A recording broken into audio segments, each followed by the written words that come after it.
जोहार, good morning सभी को। आप सबों के लिए मैं आज जो बात करने जा रहा हूं, आप लोगों के लिए आपकी जानकारी लिए मैं जो वीडियो लेकर आया हूं वह है चुनाव की पाठशाला। मित्रों, आप सभी जानते हैं 2024 में लोकसभा का आम चुनाव होने जा रहा है और इस लोकसभा चुनाव 2024 में जो हो रहा है इससे संबंधित जानकारी से संबंधित वीडियो मैंने ऑलरेडी अपलोड कर चुका हूं। इसके अलावे हमें चुनाव से संबंधित क्या क्या जानकारी हमें रखनी चाहिए जो आगामी किसी भी तरह की प्रतियोगी परीक्षा में मददगार साबित हो सकता है, आपकी तैयारी को मजबूती प्रदान कर सकता है, उसी पर मैं बात करने जा रहा हूं। तो चलिए आप सबों को आपकी अपनी यूट्यूब चैनल गुरु की घंटी ए वर्कफोर्स सोसाइटी में मैं स्वागत करता हूं और हम लोग आज बात करते हैं चुनाव की पाठशाला। मित्रों, पहला लोकसभा चुनाव हुआ था वो हुआ था पहला लोकसभा चुनाव 25 अक्टूबर 1951 से लेकर 21 फरवरी 1952 तक हुआ था। लगभग ये 4 महीनों का ये चुनाव हुआ था। 4 यानी मतदान की जो पूरा अवधि थी, मतदान प्रक्रिया की जो अवधि थी, ये पूरे 4 महीने चली थी। इसीलिए कहा जाता है कि ये जो पहला लोकसभा का आम चुनाव जो था, ये सबसे लंबी अवधि वाला मतदान या लोकसभा चुनाव था। दूसरी सबसे लंबी अवधि वाला जो मतदान लोकसभा चुनाव है वो इस बार का है 2024 का, जो कि लगभग 82 दिन तक चलेगा। ओके नाउ, तो वोट देने के अधिकार की गारंटी अगर देखा जाए तो वोट देने के अधिकार की गारंटी आर्टिकल 326 है, यानी अनुच्छेद 326 हमें अधिकार देता है कि हम मतदान में भाग ले सकते हैं। ओके नाउ, मतदान के लिए जो उम्र है वो 1989 तक 1989 तक 21 वर्ष का था, यानी कोई भी 21 वर्ष के महिला या पुरुष मतदान की प्रक्रिया में भाग ले सकता था और मतदान कर सकता था। लेकिन 1989 के बाद संविधान संशोधन के द्वारा मतदान का जो वर्ष है, उम्र है, वो घटाकर 18 वर्ष कर दिया गया है, यानी कोई भी 18 वर्ष का महिला या पुरुष अब मतदान की प्रक्रिया में भाग ले सकता है, मतदान कर सकता है। ओके नाउ द नेक्स्ट लेते हैं हम लोग भारतीय संसद। जब भी हम लोग भारतीय संसद की बात करते हैं तो इसमें 3 चीजें शामिल रहती है, राष्ट्रपति, राज्यसभा और लोकसभा। ये तीनों मिलकर ही भारतीय संसद का निर्माण करते हैं। अब देखिए, राष्ट्रपति, जिसे हम लोग उच्च सदन भी बोलते हैं, वो एक स्थायी सदन भी है जो कभी समाप्त नहीं होता है। लोकसभा का दूसरा नाम निम्न सदन भी है।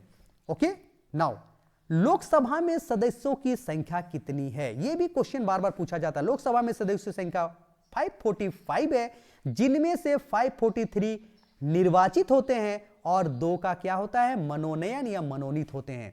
तो लोकसभा में निर्वाचित सदस्यों की संख्या 543, कुल सदस्यों की संख्या 545 और मनोनीत सदस्यों की संख्या 2 याद रखेंगे।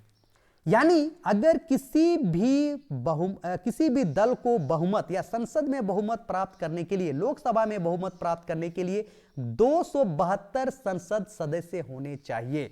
यानी जिस भी राजनीतिक पार्टी या उनके गठबंधन या उनके पार्टियों का जो समूह है, गठबंधन है, उनको अगर 272 संसद सदस्यों का समर्थन प्राप्त है तो वे सरकार बना सकते हैं। ओके नाउ, राज्यसभा के लिए सदस्यों की संख्या कितनी है, 245, जिनमें से 233 निर्वाचित होते हैं और 12 क्या होते हैं, मनोनीत होते हैं। ये 12 का मनोनयन यानी राज्यसभा सदस्य जो 12 का मनोनयन होता है, वे कला, संस्कृति, खेल या समाज सेवा, इसके प्रतिष्ठित व्यक्ति होते हैं, उनमें से चुनाव किया जाता है। नाउ, वर्ष 2024 जो है ये 18वां लोकसभा चुनाव है, यानी 1951-52 में जो चुनाव हुआ था ये कौनवा चुनाव था, ये पहला चुनाव था। जबकि अभी 2024 में जो हो रहा है वो 18वां लोकसभा चुनाव है, 18वीं लोकसभा चुनाव है।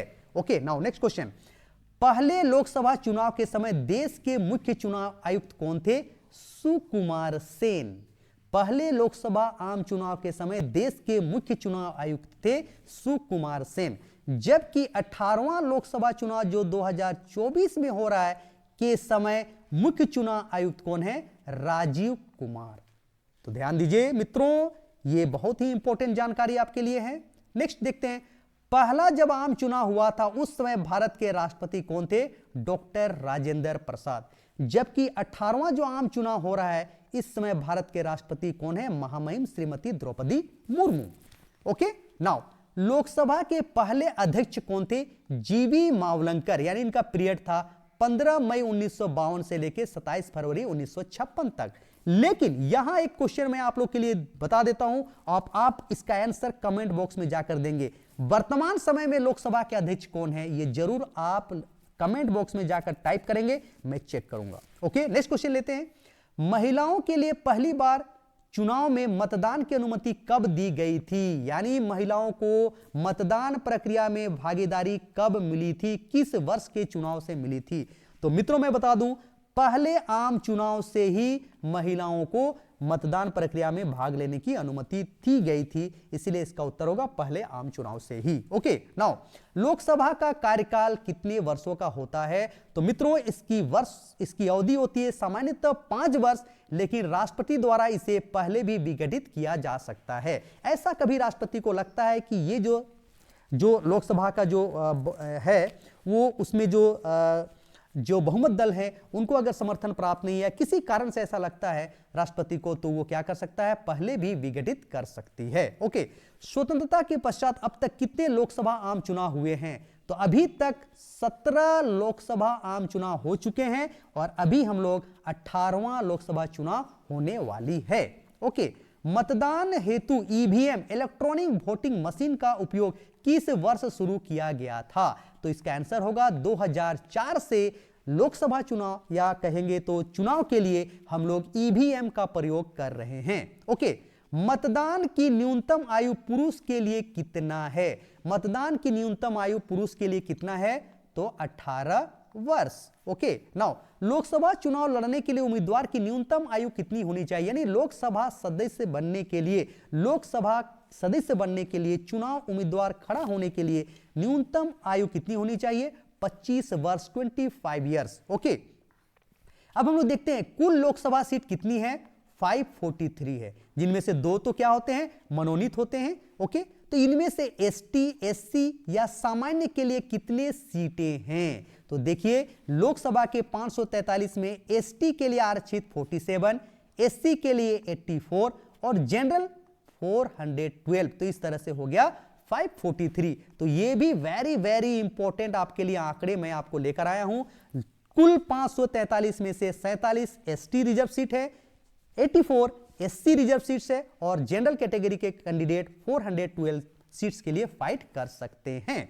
ओके, नेक्स्ट क्वेश्चन, नोटा कब से शुरू किया गया? यानी जब उम्मीदवार अगर किसी भी लोकसभा के आम चुनाव में किसी भी सीट की में अगर मान लेते हैं 10 कैंडिडेट खड़े हैं तो 1/11वां नोटा भी रहता है। तो ये NOTA none of the above ये कब से शुरू किया गया? तो 2013 के चुनाव से नोटा बटन भी रखा गया है। 2013 से नन ऑफ द अबव यानी किसी भी मतदाता को लगता है कि ऊपर दिए गए उम्मीदवार में से किसी भी उम्मीदवार को वो पसंद नहीं करता है तो वो नोटा में वोट डाल सकता है, नोटा बटन को क्लिक कर सकता है। तो ये कब से हुआ? 2013 से।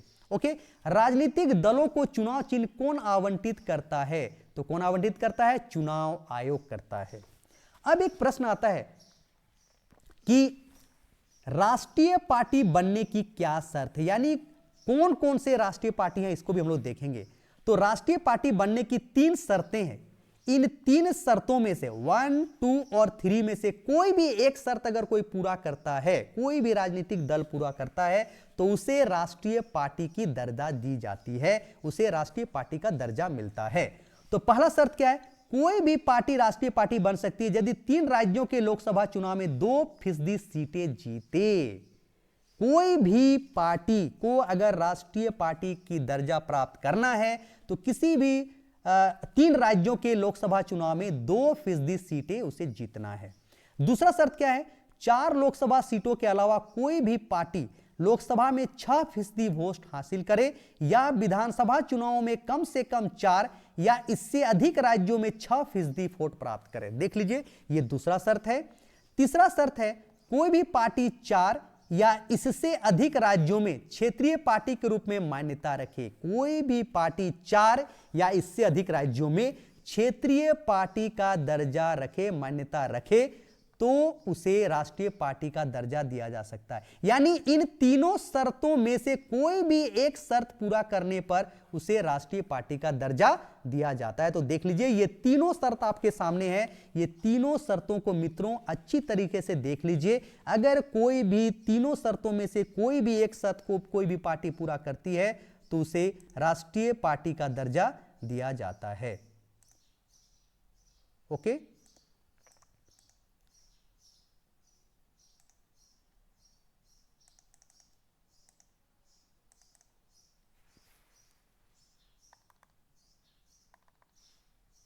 एक मिनट।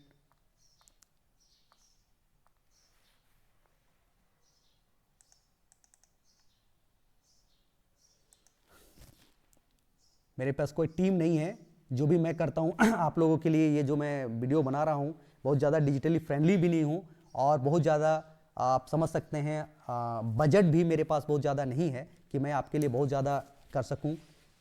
मैं खुद तैयार करता हूं, मैं खुद आपके समक्ष लेकर आता हूं।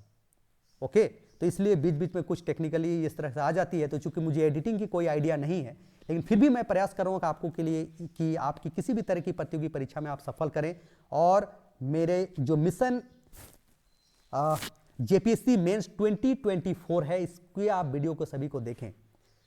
मित्रों, आप जानते हैं कि जो कि मेरा अनुभव है, चूंकि फर्स्ट जेपीएससी से लेकर अब तक मैं लगातार मार्गदर्शन करता रहा हूं छात्रों को, तो कहीं ना कहीं जो मेरा अनुभव है उसी अनुभव के आधार पर मैं आप लोगों के लिए वीडियो बनाता हूं। और जेपीएससी मेंस के लिए तो मैं क्रमवार सीरियल वाइज 1 2 3 अलग अलग सिलेबस पर अलग अलग पेपर के लिए मैं नोट्स बनाता जाऊंगा और आपके लिए लाऊंगा और एक दिन में एक क्वेश्चन को, एक टॉपिक को कवर करूंगा। तो आप उस वीडियो को मत छोड़िएगा, क्योंकि अगर आपको मिशन जेपीएससी मेंस 2024 में सफलता प्राप्त करनी है तो आप उन वीडियो को नहीं छोड़ें। ओके, तो चलिए अभी हम लोग जो देख रहे थे कि राजनीतिक पार्टी, कोई भी राजनीतिक दल को राष्ट्रीय पार्टी का दर्जा कैसे मिल सकता है, तो आपके समक्ष तीन शर्त हैं। इन तीनों शर्तों में से कोई भी एक शर्त अगर कोई भी पार्टी पूरा करती है तो उसे राष्ट्रीय पार्टी का दर्जा मिलता है। अब हम लोग देखते हैं 4 अप्रैल 2023 तक 7 राष्ट्रीय पार्टियां थी, लेकिन अब वर्तमान में देखा जाए तो राष्ट्रीय पार्टी कौन कौन है देख लीजिए। बीजेपी यानी भारतीय जनता पार्टी, जिसकी स्थापना 1980 में हुई है। इंडियन नेशनल कांग्रेस, भारतीय राष्ट्रीय कांग्रेस 1885 में इसकी स्थापना हुई है, वो भी राष्ट्रीय पार्टी है। आम आदमी पार्टी आप 2012 में इसकी स्थापना हुई है। बहुजन समाज पार्टी, जिसकी स्थापना 1984 में हुई है, यह भी एक राष्ट्रीय पार्टी है। और भारतीय कम्युनिस्ट पार्टी मार्क्सवादी सीपीआईएम, जिसकी स्थापना 1964 में हुई थी इस राजनीतिक पार्टी की, वो भी एक राष्ट्रीय पार्टी है। और नेशनल पीपुल्स पार्टी, जिसकी स्थापना 2013 में हुई थी, यह भी एक राष्ट्रीय पार्टी है। यानी अब 1 2 3 4 5 6 यानी 6 पार्टियां राष्ट्रीय पार्टी हैं। वर्तमान में राष्ट्रीय पार्टी का दर्जा प्राप्त केवल इन 6 राजनीतिक दल को है। तो कौन कौन है मित्रों देख लीजिए। बीजेपी, कांग्रेस, आम आदमी पार्टी, बहुजन समाज पार्टी, भारतीय कम्युनिस्ट पार्टी मार्क्सवादी और नेशनल पीपुल्स पार्टी, यही हैं। यानी अब देख लीजिए, पहले सीपीआई लेनिनवादी यानी कम्युनिस्ट पार्टी जो लेनिन है, राष्ट्रीय नेशनल कांग्रेस पार्टी, तृणमूल कांग्रेस और राष्ट्रीय जनता दल भी राष्ट्रीय पार्टी हुआ करती थी, लेकिन ये इनके राष्ट्रीय पार्टी का दर्जा छीना जा चुका है। अब हमारे बीच केवल ये 1 2 3 4 5 और 6 ही राष्ट्रीय पार्टी हैं। तो आप देख लीजिए, इसमें हो सकता है थोड़ी बहुत आंकड़े फेरबदल हो सकती हैं, तो आप मैं भी कोशिश किया हूं कि कुछ ऑथेंटिक सोर्स से ले आपको देने का प्रयास किया हूं। तो ये 6 अभी राजनीतिक पार्टियां हैं। ओके, अब हम लोग आते हैं कुछ और।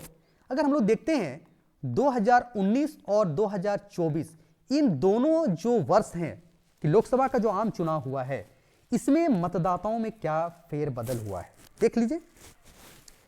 अगर देखिएगा तो 2019 में कुल मतदाता 98.6 करोड़ था, जो कि वर्तमान में लगभग 97 करोड़ मतदाता हो गए हैं। इसमें अगर पुरुष मतदाता की बात करेंगे तो पुरुष मतदाता कितने थे, 46.5 करोड़, और महिला मतदाता जो थे वो थे 43.1 करोड़। अगर 2024 में बात करेंगे तो पुरुष मतदाता हो गए 49.7 करोड़ और महिला मतदाता जो हैं वो हो गए हैं आपको 47.1 करोड़। इस तरह से अगर देखते हैं तो 2019 के लोकसभा के आम चुनाव और 2024 के लोकसभा का जो आम चुनाव होने जा रहा है, इसमें लगभग 7 करोड़ मतदाता बढ़े हैं। 7 करोड़ मतदाता बढ़े हैं। ओके, ये एक नया आंकड़ा आपको मैं देता हूं। आपको मैं पहले भी बता चुका हूं, कुल आबादी में मतदाताओं का प्रतिशत, कुल आबादी में मतदाताओं का प्रतिशत कितना है? 66.76%। ये एक बहुत ही इंपॉर्टेंट आंकड़ा मैं आपको दे रहा हूं। नेक्स्ट देखिए और क्या है, मैं आपको आंकड़ा दे रहा हूं। अगर लिंगानुपात की बात करें, लिंगानुपात की बात करें तो 1000 पुरुष मतदाताओं में, 1000 पुरुष मतदाताओं में महिलाओं की संख्या कितनी है? 948 महिला है, मतदाता हैं। यानी इसको आप लिख सकते हैं 948 1000 पुरुष मतदाता। तो ये भी एक आंकड़ा आपके लिए बहुत ही इंपॉर्टेंट मैं आपको देकर आया हूं, लिंगानुपात। ओके, तो ये जो आंकड़े मैं थोड़ा सा 2019 और 2024 में एक अंतर करके मैं बताने का प्रयास किया हूं कि कुल मतदाताओं में 7 करोड़ की वृद्धि हुई है, पुरुष मतदाता भी लगभग 3 करोड़ के लगभग वृद्धि हुई है और महिला मतदाता लगभग 4 करोड़ की वृद्धि हुई है। तो एक अनुमान आपके सामने मैं रख दिया हूं। कुल आबादी में मतदाताओं का प्रतिशत 66.76% है, जबकि लिंगानुपात की बात करें तो प्रति 1000 पुरुष मतदाताओं में महिला मतदाताओं की संख्या 948 है।